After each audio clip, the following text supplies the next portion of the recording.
Fala galera do Legacy, bom, nós estamos aqui para nosso primeiro episódio do nosso Pod Legacy, que é o nosso podcast da nossa igreja, do Legacy Jovens, e hoje nós estamos aqui com os nossos queridos pastores, que são os nossos primeiros convidados do nosso podcast, o pastor Anderson e a pastora Juliana. Sejam bem-vindos, aplausos para eles. Obrigado pelo convite. Bora, né? Primeiro Pod Legacy aí. Uma honra estar aqui com vocês. Vai sair muita coisa boa aí, viu, gente? Se liga. Bom, e o intuito, né, do nosso Pod Legacy é para nós estreitarmos os relacionamentos, né, da nossa igreja. Eu acredito que a liderança, ela não está ali simplesmente por estar. Existem uns bastidores da igreja. Eu acredito que esses bastidores, nós precisamos conhecer desses bastidores. Eu acredito que é nos bastidores que acontecem muitas coisas que a gente vê na plataforma, e hoje a gente quer ouvir vocês, a gente quer que vocês abram aí o coração de vocês para nós, para a nossa igreja. E é isso, então vamos começar, né? Bora! Então vamos falar, abre o coração de vocês aí, a gente quer o Anderson sem ser pastor e a Juliana sem ser a pastora. Fala pra gente aí como vocês se conheceram, como vocês, né, namoro, casamento. Vamos falar algo antes sem ser ministerialmente. Bora! Pode falar, Juliana. Essa parte aí pra mulher é sempre cheia de detalhes. Eu vou deixar ela iniciar. Jogando a bomba na mão dela já, assim, joga logo de cara, né? E nós somos casados há 10 anos, né? Começou o namoro na igreja, né, amor? O Anderson, na época, não queria me namorar. Eu era nova convertida. Que isso, hein? Eu era nova convertida, tinha acabado de chegar, né? E assim, não vim de um lar cristão e tudo. Mas ele não resistiu, né? Ele não aguentou. Não aguentou e acabou que, assim, na época, nós fomos aproximando e tudo, e começamos agosto agora, faz 10 anos de casado e 11 anos e meio de namoro. Eita! Né? Eita, nós! E é isso, eu já era assim, muito envolvido, né, na questão do ministério, da igreja. E a Juliana chegou e, a princípio, a gente tinha uma roda de amigos, a gente estava sempre junto. E a gente, né, foi se vendo assim, sendo mais amigos, né? A gente fez uma amizade, construiu uma amizade.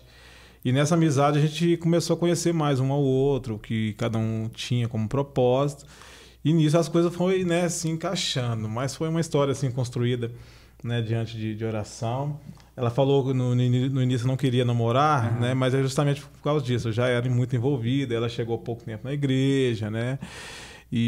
Mas assim, a história foi basicamente essa. Mas ela não era de um lar cristão, né? Não, eu cheguei, eu era do mundo, né? E aí comecei a caminhar com o Senhor, comecei a assim, apaixonada, o primeiro amor, né, com Deus e tudo. Então, assim, já envolvi, participava de tudo eu estava e tudo, mas tinha muitas características, né, que não condiziam com uma pessoa cristã. Então, assustou o irmão ali na época, né? Mas você já estava na igreja, sim? Já. Você já era de um lar cristão ou não? Não. A família não são cristãos. Eu me converti com 17 anos.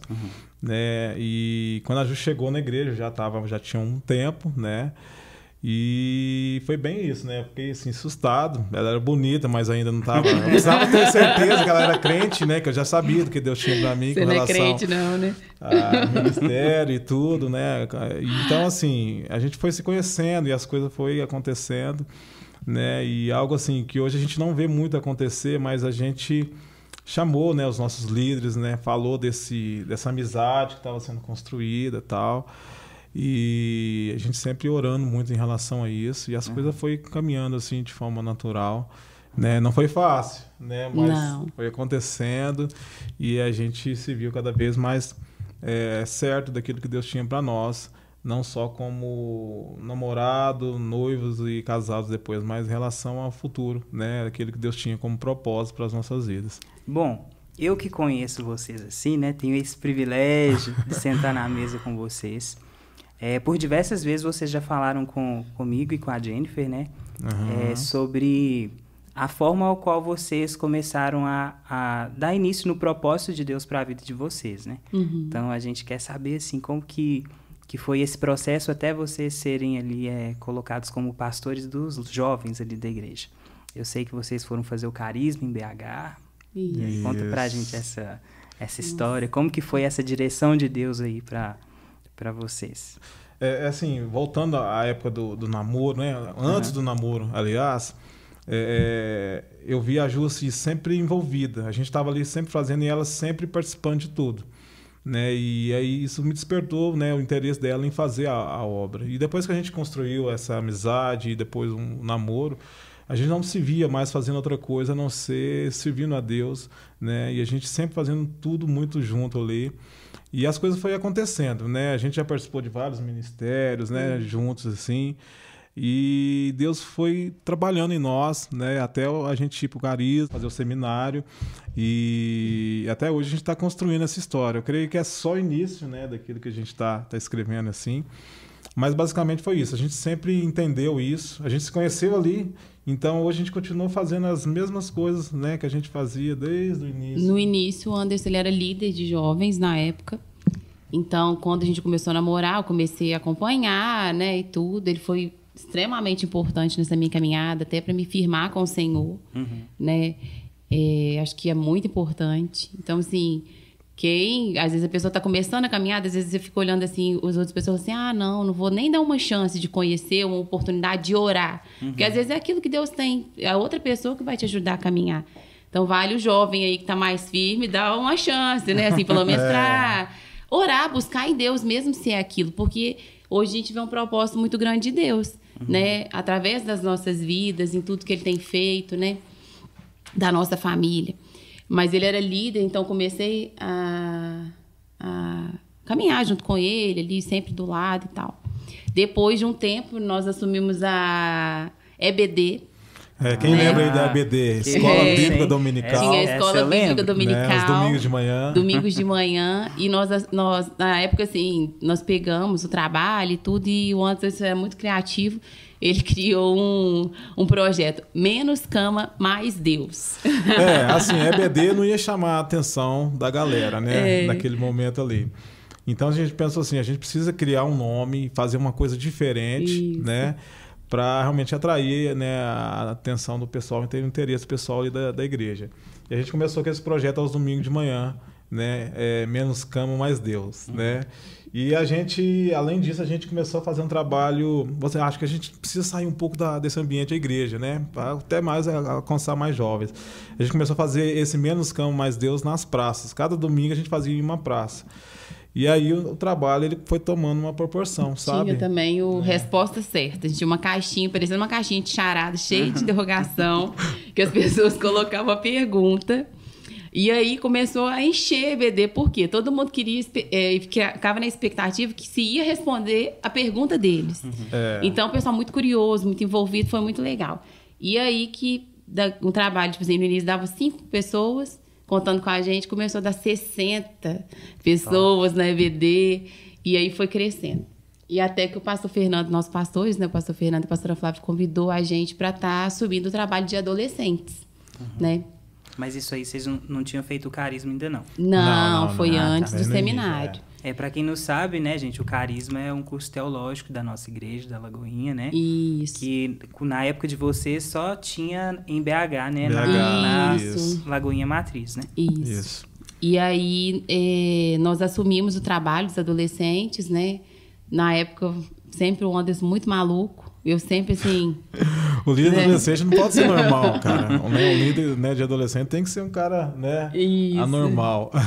E aí nós começamos a questão do trabalho de adolescentes e foi tomando uma forma. Nós ficamos 3 anos liderando os adolescentes até que Deus deu a direção para nós irmos para Belo Horizonte. Foi uma coisa muito rápida, né, Anderson? E assim, a gente... Já tinha o desejo. Desse projeto, né, da Escola Dominical, a gente começou, né, como a Ju falou, esse trabalho de adolescentes. E esse trabalho foi tomando uma proporção, né, e a gente ficou ali um bom tempo. E foi uma história muito legal. A gente também tinha uma célula, né, de adolescente toda sexta-feira. Essa célula, ela, a princípio, parecia que não ia, né, Juliana? Não vai acontecer, não tá dando certo. Mas a gente ali permaneceu e até chegar um momento... quantos anos? Foi quase 2 anos na célula, assim, quase sem fruto nenhum, né? Poucas Tinha pessoas, 3 adolescentes. né? Mas aí depois o negócio começou a tomar uma proporção e, só para resumir, dessa célula, né? Nós batizamos 35 adolescentes dessa célula, né? Então, assim, Deus ele foi fazendo algo ali. E aí acho que uma coisa que marcou muito a gente também nesse trabalho do adolescente foi a conferência do Espírito Santo que a gente fez, né? Tinha na igreja, né? Para os adultos, e a gente fez a conferência para os adolescentes. Né? Então o pessoal veio de Belo Horizonte também ministrar, e nessa conferência, assim, no último dia, Deus ele fez algo assim muito poderoso. Foi onde ele nos deu a direção nós íamos para Belo Horizonte fazer o seminário teológico Carisma. Na época não tinha na nossa igreja em Divinópolis, hoje tem. Indico para todas as pessoas aí que estavam assistindo a gente aí, acompanhando. Mas na época a gente foi para Belo Horizonte, eu e a Juliana, aí já éramos casados e tudo, já tínhamos o Arthur, nosso primeiro filho. 1 ano e 3 meses, nós saímos de Divinópolis e nos mudamos para Belo Horizonte. Muito rápido. Né? Foi assim, de 27 de junho, Deus deu a direção, porque assim, terminou de confirmar. De 27 de julho, nós estávamos mudando. Então foi muito rápido, assim, Deus 1 mês nós tudo, arrumamos né? tudo. Eu lembro que a gente foi para Belo Horizonte, meio que sondar a terra, né? E com 5 minutos que a gente estava lá, a gente já conseguiu o apartamento, né? O aluguel do apartamento muito próximo da escola que a gente ia estudar. E também tinha uma outra escolinha, né, para criança, também tudo assim muito perto. Então Deus preparou mesmo para a gente ir. E o Arthur já foi para a escola com 1 ano e 3 meses, né? E foi assim um tempo também que marcou muito a nossa vida, né? Porque a Ju estudava de manhã, né? Deixava o Arthur na escola também, ia para o seminário. E eu trabalhava durante o dia, né? Fazia esse trajeto todo dia de Belo Horizonte, Divinópolis. Uma coisa que você falou que, assim, eu fiquei de cara, gente, que ele vinha para Divinópolis todos os dias trabalhar e voltava todos os dias para BH. Trabalhava durante o dia, né? Saía de Belo Horizonte, vinha para Divinópolis, trabalhava aqui, voltava, né? Chegava lá no horário do pico mesmo, assim, o trânsito daquele jeito. Chegava em casa correndo, tomar banho e ir para o seminário. Né? A aula era de 7 às 22, né? Então, assim, foi um tempo assim, né, trabalhoso, mas foi um tempo onde Deus preparou a gente para muita coisa que a gente está vivendo. E eu sei que muita coisa que a gente ainda vai viver. Né? Foi 2 anos, né, morando lá e deu tudo certo, né? Deu. E eu lembro que um pouco antes de terminar, né, a concluir ali esse curso, nós tivemos a direção de voltar para Divinópolis, né? E aí a gente já preparou e a volta, né? A gente voltou para Divinópolis e continuou o trabalho aqui. E estamos aí até hoje servindo ao Senhor. Mas vamos abrir um parênteses aqui. Deus mandou ir, deu uma direção clara de ir. E aí depois Deus deu uma direção para voltar. Mas como que foi essa adaptação? Porque aqui vocês já eram ativos, né? Ir para BH, como que foi? Vocês continuaram trabalhando assim na igreja? Nós chegamos lá, nós já começamos a envolver nos adolescentes Lagoinha, na época era adolescentes de Lagoinha. E nós já começamos a liderar lá também, a servir, né, envolver com trabalho. Foi um tempo também muito bom, que nós aprendemos muito, assim, uma visão mais ampla, né? Que aqui nós temos um trabalho que é muito bom, mas lá nós podemos, assim, vivenciar outras coisas, ver outras realidades, como que é. Então, foi um tempo de aprendizado. Nós lideramos 1 ano e meio. O seminário era 2 anos, 1 ano e meio, aí Deus mandou a gente parar, né? Para e tudo, para entender o que ele queria. Aí nós paramos, pouco tempo depois, Deus falou comigo primeiro, através que era para voltar. Eu falei com o Anderson, Divinópolis, é para voltar. Deus falou comigo através de um sonho. E ele, será? E tudo, para mim, tem certeza, agora Deus vai falar com você. Mas nessa direção de Deus, assim, o coração estava em querer voltar ou ficar, ou permanecer lá com aquilo que vocês já estavam vivendo? Então, assim, a Juliana falou desse envolvimento que a gente teve lá e foi muito bom, né? E, sinceramente, a gente não sabia. Na verdade, a gente foi por uma direção de Deus e a gente ficou 1 ano e meio tentando entender. Tipo assim, acho que todo seminarista passa por isso, tentando entender daqui eu vou para onde, né? E a gente ficou tentando entender o que era, o que Deus tinha para nós. A gente já estava envolvido lá. Na época a gente já falava sobre a ordenação pastoral lá. Então acho que tudo estava caminhando por lá. E a gente até então achou, a princípio, até uma direção clara de Deus que era para voltar. E em Divinópolis eu já tinha a nossa família, o nosso trabalho, já tinha a nossa igreja, né? Foi muito tranquilo voltar. Mas eu confesso que eu fiquei assim, meio assim, sem saber, ou não é para voltar. E quando a gente teve a direção, a gente já chamou os nossos pastores, a gente sempre foi muito próximo, né? A gente sempre teve uma comunicação assim, muito aberta em relação a isso. E falou da nossa volta e a gente já se preparou para voltar mesmo. Né? Mas todo seminarista passa por isso. Fica assim, como na verdade, a maioria acho que pensa assim, eu vou, mas eu acho que eu nunca mais vou voltar. E acho que a maioria das pessoas daqui também, eu acho que já tinham esse... não, eles foram, nunca mais eles voltam, né? E assim, sempre a gente escolheu obedecer mesmo, né? O lugar da obediência é o melhor lugar. Então, quando Deus falou, nós já preparamos tudo para voltar. E estamos aqui até hoje. E como que foi, assim, para chegar até... O nosso grupo, né, o Legacy Jovens hoje, como que foi assumir? Qual que foi a direção? Vocês já voltaram como líder de jovens da nossa igreja ou não? Antes a gente já era líder de adolescentes, né, e eu também participava dos jovens. Né? E quando a gente voltou, a gente continuou. Já tinha uma liderança aqui, a gente voltou dando suporte, né? E até as coisas ir direcionando, a gente assumiu de fato todo o trabalho, né? Na época era os adolescentes e os jovens, né? Uma visão única de um trabalho. E com a mudança que aconteceu em Belo Horizonte, né? A gente também mudou aqui, que é para Legacy. Agora já está um pouco diferente, os adolescentes eram o Rocket, né? E o Legacy continua, né? Como Legacy. Então, a gente, em relação à identidade, a gente segue o padrão, né, muitas vezes de Belo Horizonte. É claro, com a nossa essência aqui de Divinópolis, aquilo que a gente tem vivido aqui, né, que Deus tem feito aqui de forma particular, né. Aí nós chegamos, fomos liderança, né, e a ordenação veio nesse meio tempo aí, depois que nós voltamos, né. Até fui ordenada 7 dias antes de ganhar meu segundo filho, né, o Augusto. Foi muito próximo. Foi muito próximo, assim, foi 1 ano e pouco depois que nós voltamos, né? Que foi a nossa ordenação pastoral. E qual que é, assim, a maior dificuldade de vocês, assim, em liderar jovens? Porque jovens, eu sou jovem, e eu sei como que a gente é complicado. Nós jovens somos complicados. Então, assim, qual que é o maior desafio, assim, de vocês, pastores, hoje, em lidar com a juventude de uma igreja, né? Ainda mais nos dias de hoje. Essa é uma pergunta que eu já me fiz, eu já até fiz para Deus. Deus, como é que eu vou liderar, vou pastorear uma geração que não quer ser pastoreada?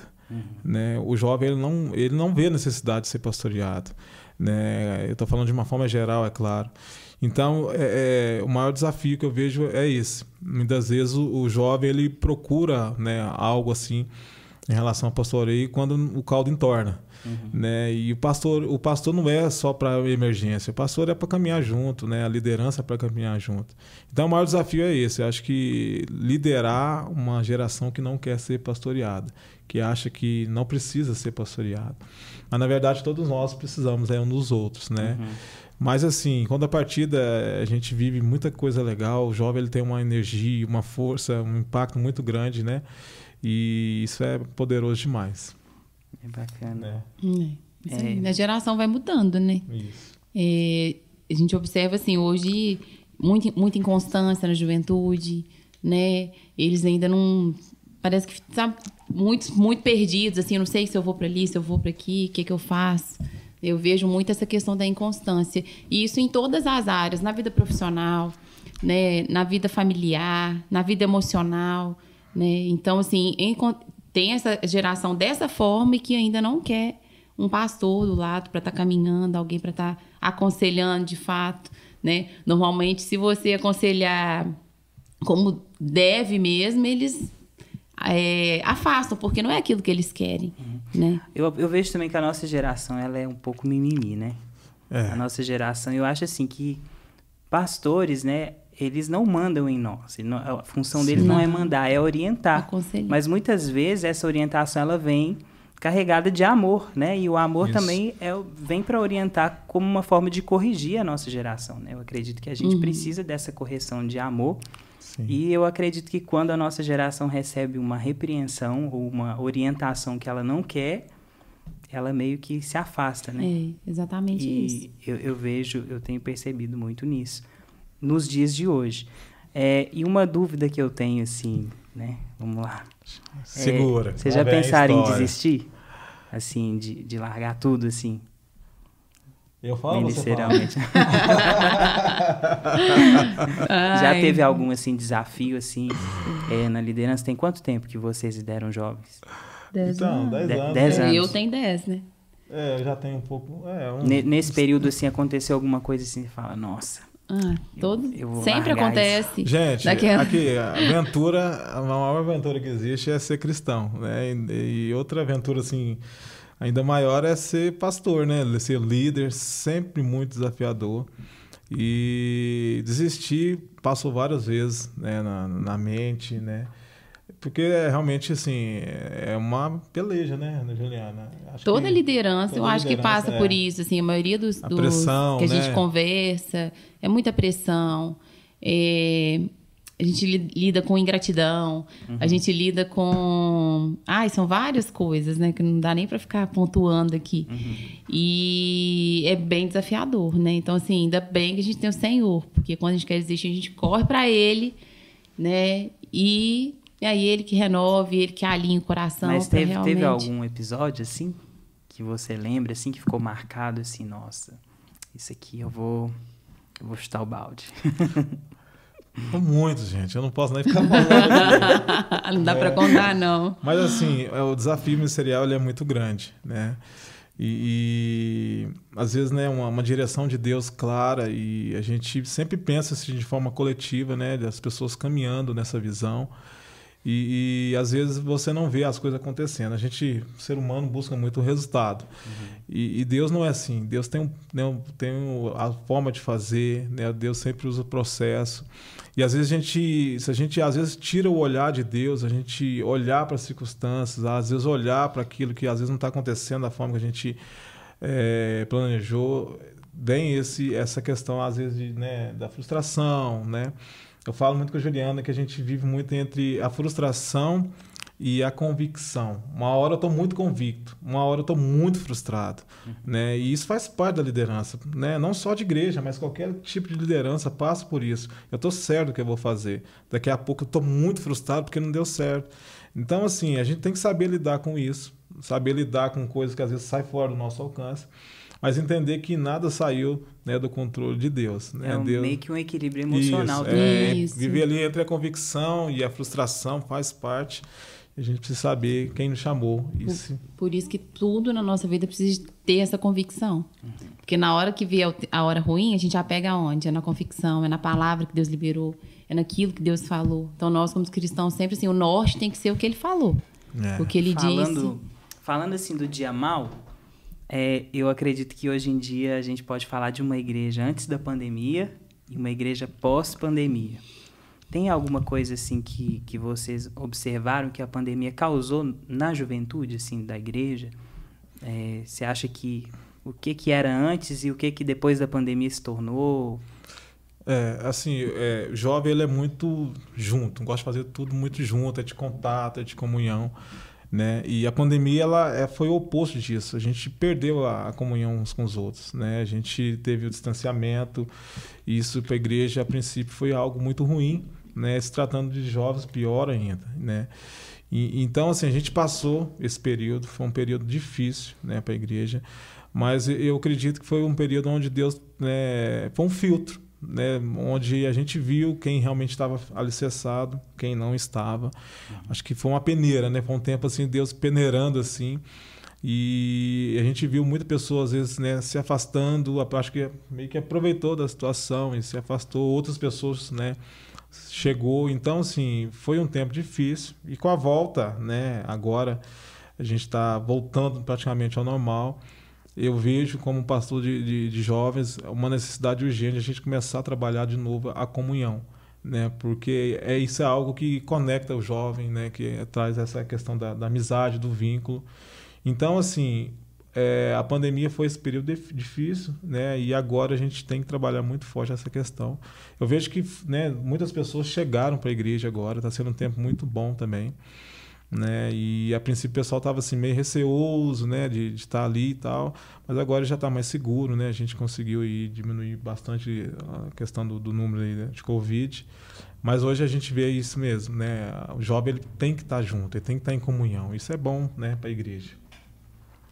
Uma coisa que eu percebi assim que o público da igreja também meio que mudou, né? Isso. Muita gente se entregou a Jesus nesse período de pandemia. E que quando os nossos cultos voltaram ali presenciais, a gente ficou assim, a gente não conhece essa galera, né? Tem muita gente nova ainda. Acho que a pandemia trouxe um reflexo emocional para todo mundo. Hoje muita gente está passando por problemas emocionais e tudo devido a esse tempo de pandemia, né? Um estresse que sofreu, uma abala emocional. Então hoje a gente vê muita gente indo por causa que é um pouco de reflexo disso, né? De tudo que vivenciou nesses 2 anos, porque foi um tempo muito desafiador, muito difícil. Né? Então, eu acho que isso é reflexo desse tempo. Na pandemia, né, ano passado, se eu não me engano, 2021, você teve Covid, né? Sim. Foi 2021? Isso. 2021. Fez um ano agora em maio, né, Juliana? Eu sei que foi assim, a gente acompanhou de perto, né? Foi um tempo muito delicado, né? Foi assim, muito difícil, eu acredito, assim, para a Ju e para os meninos, né? Uhum. Foi muito complicado como família e como igreja também. Nesse período, eu acredito que você viveu, assim, áreas de vulnerabilidade na sua vida, né? Porque foi algo relacionado à saúde, à vida, Isso. né? Como que foi esse período, assim? O que é que passou na sua cabeça, assim? Não como pastor, mas como o Anderson. Fala. É difícil, né, falar sobre esse momento, que foi um momento realmente muito difícil para nós como família. E eu assim, Ele achou que ia morrer. Eu falei com a Juju, eu acho que eu vou. Né? Ele falou, tô preparado para ir embora. Já tô preparado para ir. Eu falei com ela e eu tava ali internado e na época, assim, você fica em isolamento, né? E assim, sozinho mesmo no lugar. E eu tava ali ligado ali com um monte de mangueira, oxigênio e tal. Eu lembro que tinha um limite no oxigênio. Eu já tava chegando quase no limite máximo. E eu falei assim, e agora? Daqui para frente, como é que vai ser? Eu não conseguia nem levantar da cama para ir no banheiro. Foi um tempo, assim, muito difícil. Né? E assim, a gente sempre junto, eu lá tava com o celular, a gente conversava, né? E acho que teve de todo esse momento difícil, teve um que foi ainda mais difícil, que foi o dia do aniversário do Arthur, nosso primeiro filho, sabe? Eu tava internado e assim, eu nunca passei um aniversário longe dele, né? E para ele marcou muito ele, né, Juliana? Nós temos a questão assim, o Arthur ama comemorar. Ele ama, por exemplo, todo ano fazer o café na cama para ele, de surpresa, ele já fica esperando. Isso é uma coisa que ele gosta de fazer pra gente também. Então, assim, antes de internar, ele já estava pensando no aniversário, já estava pensando no café na cama e tudo. E aí, quando eu melhorei do Covid, assim, já estava saindo do isolamento, o Anderson piorou. Você também teve, né? Eu peguei primeiro. Só que assim, eu fiquei muito mal até quinta, por exemplo, a quinta-feira ele internou na terça. Muito mal. E na sexta eu já acordei bem e ele começou a piorar. Aí ele foi no hospital na sexta, foi no hospital no domingo. Na terça ele já internou. Então, assim, eu segurando a onda com os meninos em casa e tudo, mas assim, meu Deus. Ele fica rindo que eu orava assim, Deus tem misericórdia de mim. O cura ele, mas tem misericórdia de mim. O que eu vou fazer para me criar 2 meninos sozinho, Deus? E orando assim, né, para Deus ter misericórdia de mim. E aí chegou no sábado, dia do aniversário, e o Arthur sempre perguntando se meu pai, né, sair tudo, e o Arthur bonzinho, segurando a onda e tudo. E aí no sábado, assim, meio que contra a minha vontade, eu saí com o Arthur, né, pra tentar dar uma quebrada e tudo, e nós fomos o pessoal da igreja foi orar na porta do hospital e eu fui com o Arthur. O Arthur chorava tanto na porta do hospital e eu assim, fiquei sem saber o que eu fazia. Mas, assim, é tão bom ser igreja, né? É tão bom estar ali envolvida com a igreja, é o melhor lugar. E eu lembro, assim, que foi muito emocionante a forma que orou, e foi um mover de Deus ali na porta do hospital, né? Os enfermeiros, e assim, Deus virou uma chave naquele dia. Tanto na cura, na resposta de cura sobre a vida do Anderson, quanto no hospital. Que aí o Anderson começou a orar pelas enfermeiras, começou a orar pelo pessoal do hospital. Jesus. E começou a apresentar melhor a partir daquele dia. E aí eu conversei muito com o Arthur, ele chorou muito, que ele ficou com muita dó do pai dele, ficou pensando, achando que o pai dele ia morrer. Depois, por fim, todo dia eu ia na porta do hospital com eles para dar tchau pela janela. Ele nem queria descer do carro, né? Isso marcou muito ele, né? Até hoje ele fala. Ele fala. Né? E fica emocionado só de lembrar. Só de lembrar. Né? Desses dias, né? Que a gente viveu lá. Mas assim, foi muito grave, que eu cheguei no hospital, estava com 80% do pulmão comprometido, né? Saturação baixíssima. E já cheguei, já foi ligando oxigênio, e parece que dali para frente foi só piorando, né? Piorando. E eu lembro que a gente precisava de internação, e na época estava assim, os hospitais muito cheios, né? Muito lotado. E eu precisei ficar aguardando, né? A sair uma internação. E aí, na mesma noite, graças a Deus, Deus fez um milagre, assim, né? Deus foi cuidando de tudo. De madrugada ele já foi transferido para o hospital. E graças a Deus a equipe foi muito boa, que estava cuidando dele. E, Deus assim, cuidou dos detalhes, nos sustentou nesse tempo. Foi um tempo difícil, mas foi um tempo de muito... Deus falou muito, né, no meu coração. Tem alguma coisa assim que nesse período Deus ministrou no seu coração, assim, que ficou muito forte, marcado, assim? Eu entendi um propósito, né? 3 enfermeiras, eu conversando com elas, assim... eu falei de Jesus para elas, e elas, né, aceitaram Jesus. 3 pessoas passaram ali internadas, porque o quarto tinha 2 camas. As 3 pessoas saíram, as 3 pessoas eu falei de Jesus. Eu falei de Jesus para todo mundo que chegava ali, né? E depois eu fui entendendo realmente que esse era um propósito. E assim, teve uma experiência com Deus muito forte lá no hospital, e foi uma frase que Deus falou comigo, na verdade uma palavra que Deus falou comigo: benevolência. Ele falou isso comigo, essa palavra, e isso fala assim: com você é diferente. Eu perguntei: Deus, por que eu estou vivendo isso? Ele falou assim: com você é diferente. Para o lugar que eu vou te levar, eu quero te ensinar sobre benevolência. Eu falei assim: nossa. E eu lembro que dias antes, né, de acontecer tudo isso, eu tive uma palavra que Deus, né, falou de um momento difícil que eu ia passar. Eu não sabia o que era. E quando a gente viveu tudo isso, eu entendi. Deus meio que... Antes ele preparou. Ele falou antes daquilo que você... Eu não entendi me contou, muito bem, mas assim, eu sabia que seria um momento de preparação. E quando começou a acontecer, eu entendi tudo, né? Eu lembro que no início, que eu fui internado, assim, eu pensei assim: acho que estou indo embora, né? Porque na época estava morrendo muita gente, até da nossa igreja aconteceu isso, e então estava muito caso assim de morte. Eu já estava em casa já quase 14 dias, né, Juliana? 10 dias. 10 dias mais ou menos. Eu achei que ia passar no último dia, que era o último dia do isolamento, eu comecei a passar mal. Eu fiquei muito assustado com isso. Agora, igual, quando deu 1 ano, né? Eu, uma mulher muito emotiva, né? E tudo, eu fui, falei com o Anderson, aí eu olhando as fotos, né? Que tinha foto dele, print e tal. Falei: Anderson, depois, agora, eu olhando isso, assim, tudo que a gente viveu, a gente não precisa ter medo de viver mais nada. Né? Porque se está vivo é porque Deus tem um propósito. Então, a gente não precisa ter medo de viver nada. Bora viver tudo que Deus tem, né? Então, acaba sendo um ânimo a mais. Quando você lembra de tudo que passou, assim, não, Deus tem um propósito.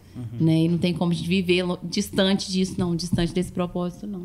E assim, algo que foi muito forte também foi quando o pessoal foi, né? A Ju falou, depois do culto, né?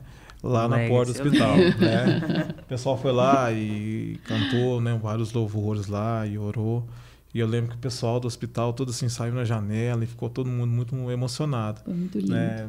Minhas familiares estavam ali, meus amigos, meus pais foram também. E assim, aquele dia foi um dia onde a melhora começou a acontecer, sabe? Foi num sábado. E na terça-feira, né? Na segunda-feira eu consegui a alta, né? Na terça-feira, né? Isso. Então, assim, começou ali uma melhora, né, muito grande, e as coisas foram acontecendo. Mas, assim, Deus, ele preparou tudo, trabalhou em tudo. né? E foi um momento que marcou muito as nossas vidas, assim. Eu né? gosto, assim, né, que eu tenho aprendido mesmo, assim, que o deserto é um lugar de revelação, né? Eu acredito, assim, que esse deserto que a gente acha onde a gente vai morrer, na verdade, pode ser um lugar da revelação de Deus para as nossas vidas, né? Sempre Deus quer nos ensinar algo, né? Em todos os momentos, assim, a gente olha para nossa vida, cada situação que a gente já viveu nessa caminhada com o Senhor, né? Assim, momentos muito difíceis, mas momentos que Deus vem realmente nos ensinando algo, nos revelando algo, nos preparando para a nova fase, né? Passa de uma fase, pode esperar que a outra é mais difícil. E sempre Deus vai trabalhando, né? Se revelando a nós. Vocês são pais de 2 meninos, né? Isso. O Arthur e o Augusto. Qual que é a dificuldade, assim, que vocês veem em criar os filhos mesmo de vocês? Pode falar.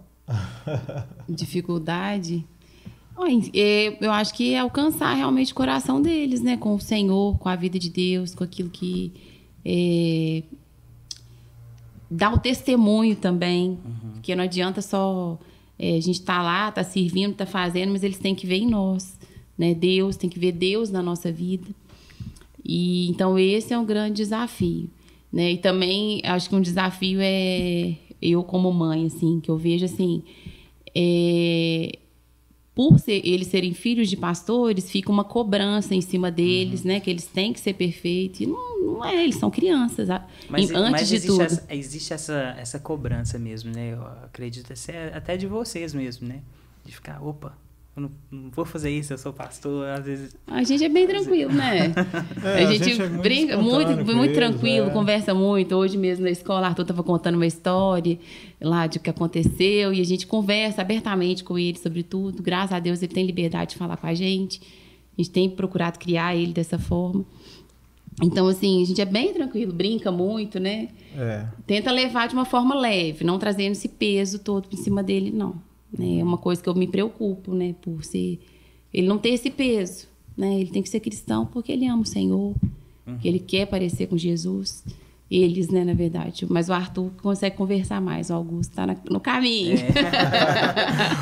O Augusto é porção dobrada, né? Bom, gente, a gente separou algumas perguntas aqui que a gente colocou lá no Instagram do Legacy para o pessoal participar. E agora é a hora, né? Bora. Agora é a hora da gente quebrar aqui os paradigmas. Ai. Bom, tem uma pergunta aqui, eu não vou falar o nome, tá? Das pessoas que perguntaram, tá? Em respeito a você que perguntou. Bom, vamos lá então para as perguntas. Tem muita pergunta aqui bacana. Eu separei algumas aqui. Bom, vamos lá. A primeira.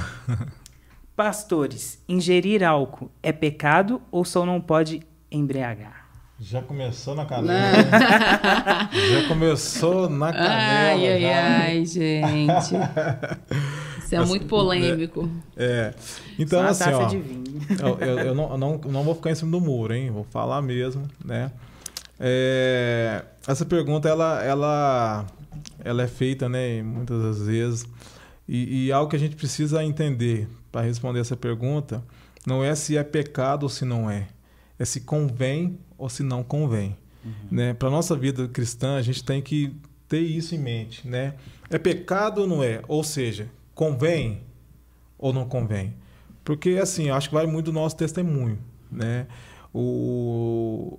Quando a gente tem esse pensamento, eu sou uma nova, né, criatura em Jesus, convém eu ficar bebendo bebida alcoólica, todo mundo me vendo beber bebida alcoólica, né? Então isso, assim, passa pelo nosso testemunho, passa pela a questão do texto, fala que a gente tem que fugir muitas vezes da aparência do mal, né? Então, assim, não ficando em cima do muro, eu respondo essa pergunta falando assim, convém? Você acha que convém você realmente beber, né, ingerir tudo isso? Então, se passar por esse filtro, aí sim você vai por outra questão, se é pecado ou se não é. Né? Então, assim, muitas vezes essa pergunta aí está sendo feita, né? E muitas pessoas fazem, né? Já está ali muito próxima, né? Eu acho que, assim, um grande erro muitas vezes das pessoas é assim, o pecado está aqui.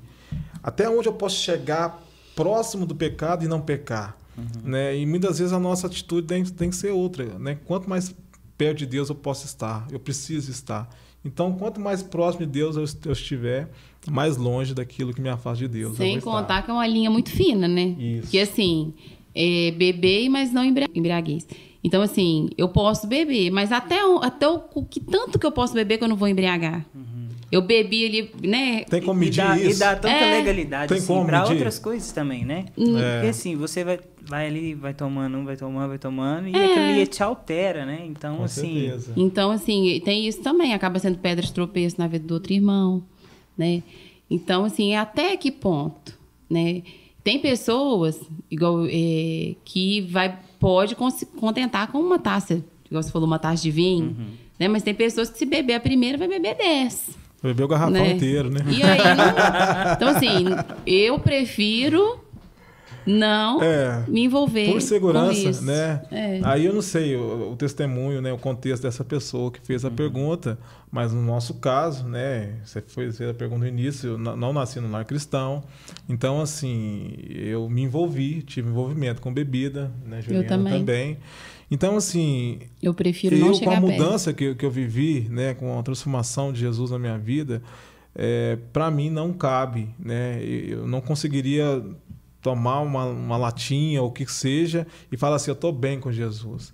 Eu acho que não faz parte dessa nova realidade, dessa nova identidade Falando que eu tenho. Aí de bebida, né? Eu lembro de um episódio onde o namorado da minha tia, a gente ia para uma reunião de família. É uma coisa aleatória que vem na mente. E eu fui ao supermercado porque a gente ia se encontrar, a gente ia num clube. E eu lembro que ele ligou pra mim e falou, nossa, André, eu esqueci de comprar a bebida tal, e você tá aí no ABC, você compra pra mim. Aí eu fiquei meio assim incomodado, falei, cara, eu não posso comprar isso, porque, né? Como que eu vou passar isso aqui no caixa ali, a mulher vai me olhar assim, eu fiquei pensando nisso. Aí eu falei, olha, amigo, eu não vou levar, eu não vou comprar, porque eu não bebo, Você eu não se posicionou, gosto, né? eu me posicionei. E o mais interessante, que a hora que eu cheguei no caixa, eu olhei pro lado, a pastora Flávia estava lá. Nossa, Deus, se eu tivesse pegado aí, hein? Como é que você ia explicar isso? Nossa, ia ser muito louco. Mas e a questão do jovem é isso também, porque às vezes não se posiciona. É porque assim, tem uma galera de amigos que bebe, então eu vou para me acompanhar. Não, gente, é sim, sim, não, não. Vamos ter posicionamento. Né? A palavra fala, mas eu preciso. Nós que já tivemos experiência com bebida, a gente fala, não é necessário. Né? Aí não, volta não aquela questão, convém? Então, assim, acho que passa por esse algo que não faz diferença nenhuma na vida. Então, hoje é o que a gente falou, é uma linha muito fina. Né? E às vezes a pessoa está muito próxima, chega muito perto ali do pecado, né? Do pecado até aqui, vai ali, né? Mas assim, odiando. A gente não pode brincar com certas coisas, né? A gente realmente precisa ter esse filtro para nossa vida, né? Isso é importante. Vamos lá, hein? Para a segunda pergunta. Já começou forte, vamos ver a próxima, hein? Sede santos como ele é santo, mas como a nossa natureza pecaminosa... Pera lá. Sede santos como ele é santo. Mas com a nossa natureza pecaminosa, é possível ser santo aqui na Terra? Com certeza. A partir de Jesus, né? A partir do momento que você leva para a cruz, em todo o tempo, né? Suas falhas, seu pecado, onde você erra, quando arrependimento, né? É lógico assim, acho que santificação é só quando a gente morrer e estiver com Jesus mesmo, assim, o que o texto está dizendo não é ser perfeito como eu sou perfeito, né? Isso. Jesus, ele é santo, né? E aquele que busca a santidade está caminhando realmente em direção a Jesus. Mas se a gente for analisar a palavra, né, santo, ela fala de ser separado, né? Então, assim, ser separado, né? Ser santo, ser separado para Jesus, né? Então, assim, não quer dizer de perfeição, mas fala de um caminho de santidade, né? Então, é possível, até porque a santidade não é algo externo, mas é algo interno. A gente busca e essa mudança vai acontecendo de forma externa na nossa vida, né? Não é uma santificação de ambientes, não, é santificação de pessoas, de corações mesmo, de caráter, né? Então isso é possível sim, né, viver a partir de Jesus, a partir de uma vida no Espírito Santo a gente consegue viver isso, né, de forma que agrada a Deus. Então é super possível. A graça de Deus também, né? Com certeza. A graça de Deus, eu gostei muito, sábado na palavra, né? Quando você falou assim que a graça de Deus ela é um escândalo.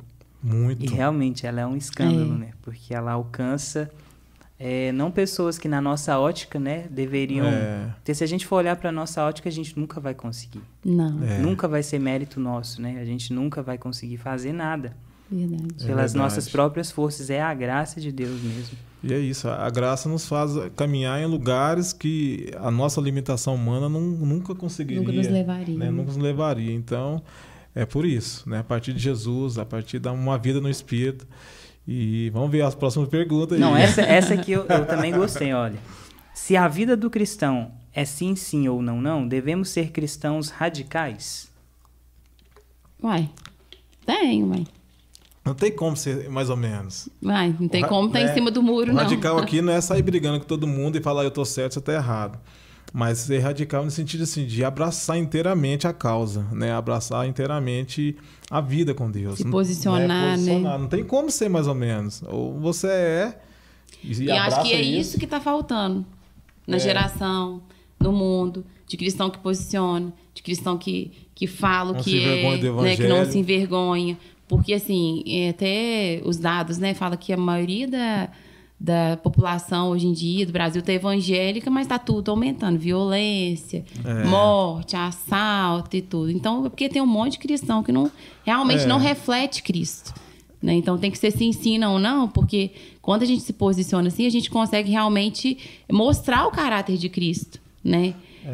Os números cresceram de forma teórica, mas na forma prática, né, e mostra realmente a situação que a gente está vivendo hoje. E o posicionamento também não é impor, né? Não. Porque a gente acha que muitas vezes é impor sobre as pessoas aquilo que a gente acredita, mas não é impor, é pregar, né, gente? Eu acho que é diferente, né? E quem convence é o Espírito, né? É o Espírito Santo. É ser cristão na prática, né, André? Isso faz a diferença, né, na sociedade. Né, nos lugares onde a gente vai, se a gente realmente se posicionar dessa forma prática mesmo, a gente vai conseguir alcançar muitas pessoas. E eu acredito assim que a nossa juventude, a gente precisa mesmo nos posicionar. Né? Se a gente for olhar o cenário hoje no Brasil, tem tanta coisa acontecendo. Meu Deus. E nós estamos... se nós não nos posicionarmos, a gente vai ser engolido, né? Isso, a gente vai ser engolido, né? Então, eu acredito assim que o jovem hoje... A gente precisa se posicionar em tudo. E estar preparado para se posicionar em tudo, em todas as esferas da sociedade. A gente precisa nos posicionar com aquilo que nós acreditamos, né? Verdade. Não impondo, mas sempre falando. Revelando Cristo, né? O nosso testemunho, ele conta muito, né? A gente até falou em uma das pregações que nós somos respostas, né? Nós somos resposta de Deus para essa sociedade. Nós somos resposta de Deus para o nosso trabalho, para onde a gente está. A gente é uma resposta de Deus. Por isso a gente precisa se posicionar. Não dá para a gente ficar escondido. Né? A gente precisa falar. A gente precisa verbalizar muitas vezes aquilo que Deus tem feito em nós. E às vezes a pessoa fala assim, o que eu vou falar para as outras pessoas? Cara, o seu testemunho já é a sua mensagem. E Deus, ele dá oportunidades. Depois, o Anderson pregou essa mensagem, eu falei, nossa, Deus, eu acho que eu tô, né? Eu não falei para ninguém, não... Tô falando pra ninguém, eu saio, eu entro. E aí, na semana, eu tive uma experiência, assim, eu fui levar o Augusto no médico e o médico chorou. Ele começou a conversar, eu falei, o senhor é cristão? Aí ele falou, tá, assim, ele não tá tão firme e tudo. E, assim, Deus me deu uma oportunidade de falar. Então, assim, às vezes são só pequenos detalhes, pequenas oportunidades. Às vezes, uma pergunta que você faz, você já tem oportunidade de falar com Jesus, de Jesus para as pessoas. Ó, essa aqui é legal, ó. Tradicional ou pentecostal? Receba! Aleluia! Tô brincando aqui, mas assim, ó. Eu me vejo assim, tem como falar no meio?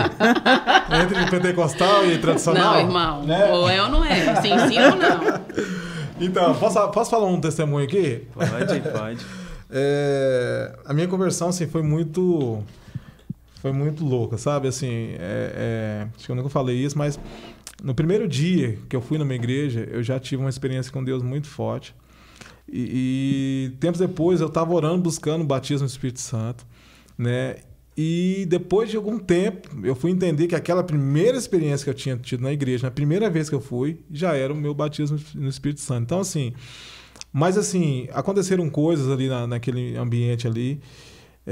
que eu fiquei meio assim, meio que sem entender se eu podia fluir naquilo, sabe? Se eu podia realmente caminhar naquela questão dos dons ali, né? E eu me senti muito acuado ali, muito, né, meio que envergonhado, assim, né? Então eu fiquei um pouco sem fluir, né? Meio que retendo aquilo. Até o momento que eu tive realmente uma experiência com Deus, eu falei, não, você é assim, cara, né? Você pode fluir.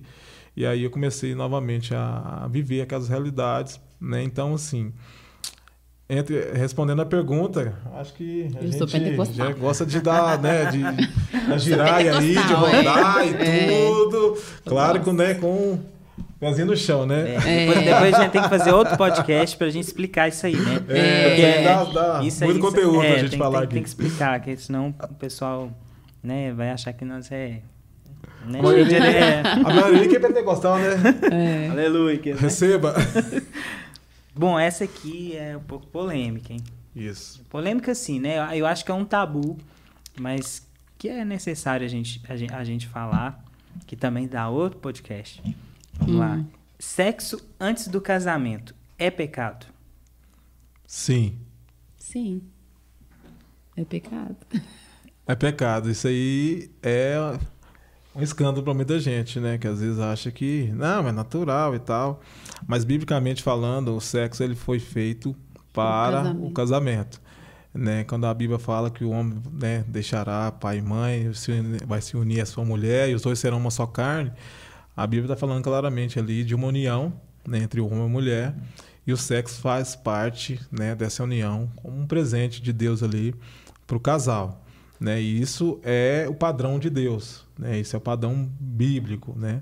Então, por isso, a pergunta sexo fora do casamento, não só antes do casamento, mas fora do casamento, né? Sexo fora do ambiente ali do casamento, ele é pecado, né? É algo errado. E é um grande, assim, eu acho que é um grande dilema de todo jovem, né? Sim. Isso é um grande dilema, assim, dos Entra jovens. até na pergunta, ser de santos como sou santo, né? Para buscar a santificação. Então, assim, você tem que buscar ter um namoro santo, né? Em todas as áreas da vida, inclusive no namoro, né? Então, eu vou buscar a santidade. Como que eu busco? Eu não vou me envolver sexualmente com a minha namorada, eu vou aguardar, vou esperar o tempo do Senhor. Gente, é tão maravilhoso quando a pessoa consegue realmente desfrutar disso somente no casamento, né? Então, é antes do casamento. Então, tá aí. É uma luta, né? O jovem é a maior luta. Outro assunto de outro podcast. Outro podcast. Né? O clima ficou tenso aqui, hein, gente? Essa aqui vocês já falaram, mas... vamos lá. Como se conheceram e como foi o namoro de vocês? Como foi o namoro de vocês? Foi na igreja, né? E nós começamos a conversar. Como eu falei, eu antes não queria namorar. E a gente tinha uma amiga em comum que falava assim, nossa, o Anderson. E eu, assim, não olhava pro Anderson. Vou até colocar esse parênteses aqui. Eu não olhava pra ele mesmo, gente. Não. Na época, assim, não, cara fechada, né? Aí, o Anderson, um menino tão legal, um rapaz pra casar, enchia a bola do Anderson. E falava pro Anderson, não, a Ju, uma menina tão legal e tudo. E aí, o que aconteceu com o grupinho? Começou a namorar, casou. Foi sobrando ele, e esse amigo foi embora. E ficou nós dois. Assim, eu lembro que a princípio eu fiquei assim, não, cara, eu vou sair fora, porque assim, eu não conhecia os propósitos da Juliana, o que ela pensava do futuro e tal. E eu até pensei em fugir dela, mas assim, a gente foi, né, foi criando ali essa amizade. Aí como saía todo mundo junto, e até então eu nunca tinha conversado antes, ele falava assim, era só no meio da turminha. E aí teve um dia que a gente saiu depois do culto. A gente saiu depois do culto e o Anderson, estava chovendo muito, ele foi me levar em casa. E aí eu sempre falei demais, né? Ele sempre foi muito reservado. E aí eu falei assim, não, porque a próxima vez que eu namorar, porque eu já tinha um outro relacionamento, eu vou namorar 1 ano e meio e quero casar. Aí ele falou assim, eu também. Aí, clique, encaixou. Né? Encaixou. Nós dois. Aí tá. E aí, a partir daí, nós começamos a conversar mais. Aí nós oramos. Aí entrou mais no assunto, né? A gente conversar sobre tudo, mas a partir daí a gente começou a falar mais sobre a questão sentimental e a gente foi se Aí identificando começou a em muita namorar, coisa. aí oramos durante o tempo, nós falamos, daqui a 1 ano e meio nós vamos casar. E aí deu certinho, 1 ano e meio que a gente começou a namorar, 1 ano e meio nós casamos. Então vamos para a última pergunta para a gente encerrar. Como é a gestão do tempo de vocês, sendo pastores, pais, marido e mulher trabalhadores? Como é? Né, Ju? A gente sempre faz, a gente faz tudo junto. A gente trabalha junto. A gente... A questão do ministério, a gente tá junto. A questão dos filhos, né? Então, a gente faz tudo junto, né? E eu percebo, assim, que cada época é uma coisa, assim... parece que, hoje tem que ser isso, tem que ser prioridade. A gente tem que ter tempo com os filhos hoje, né? A gente tem que fazer isso.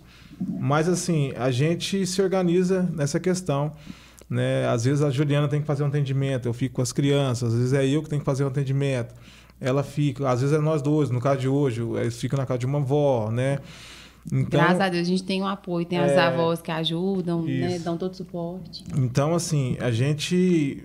É uma luta nossa também tentar organizar tudo, né? Aí tem que ter tempo com as crianças. Isso, o Arthur já entende, ele já cobra, né? E eles gostam muito de fazer algo junto. A gente tem que sempre equilibrar, né? A questão ministerial, para não ser um peso para eles. A questão profissional também, que a gente trabalha junto também. E a questão da nossa própria família. Então, assim, não tem uma fórmula, não. Hoje eu poderia falar que a gente faz tudo junto.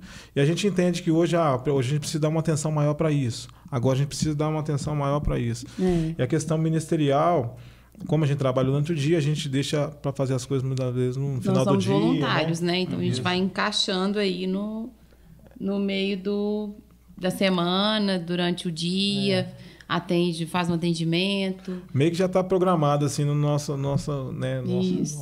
pensamento. Tem semana assim. que a semana toda, todo dia à noite tem compromisso ministerial, tem semana que não dá, a gente tira um dia da semana para os meninos, sempre tenta organizar. Mas assim, não tem uma fórmula séria, não. A fórmula é a gente fazer tudo junto e conseguir fazer tudo, né? De bem feito, né, Juliana? Mas é desafiador. Gente, obrigado por vocês terem aceitado esse projeto. Eu acredito que ele nasceu e eu acredito que vai ser bênção de Deus. A gente vai poder, assim, conhecer o coração mesmo da liderança da nossa igreja. Isso. E levantar diversos assuntos, né?